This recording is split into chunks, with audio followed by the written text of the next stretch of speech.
চাষের প্রয়োজনীয় জল ও ক্যানেলের জলে মাছ ধরার সুযোগ পেয়ে খুশি মহিষাদল ব্লকের লক্ষ লক্ষ মানুষ। খালের জমা জলে বিভিন্ন ধরনের মাছ ভেসে বেড়াচ্ছে, আর সেই মাছ ধরে স্বনির্ভর হচ্ছে এলাকার বহু মানুষ।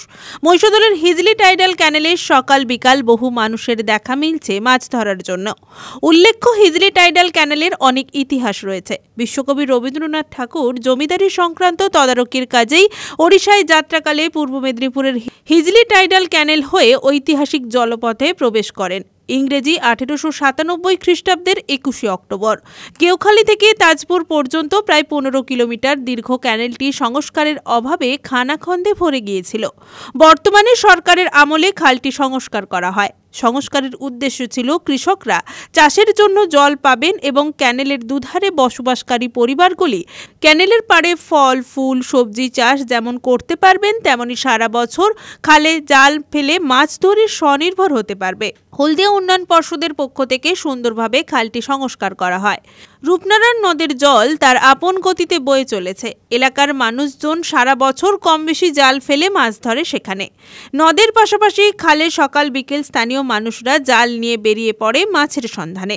খালে জাল ফেলে অন্যান্য মাছের সঙ্গে মিলছে চিংড়িও, যার চাহিদা বাজারে খুব বেশি।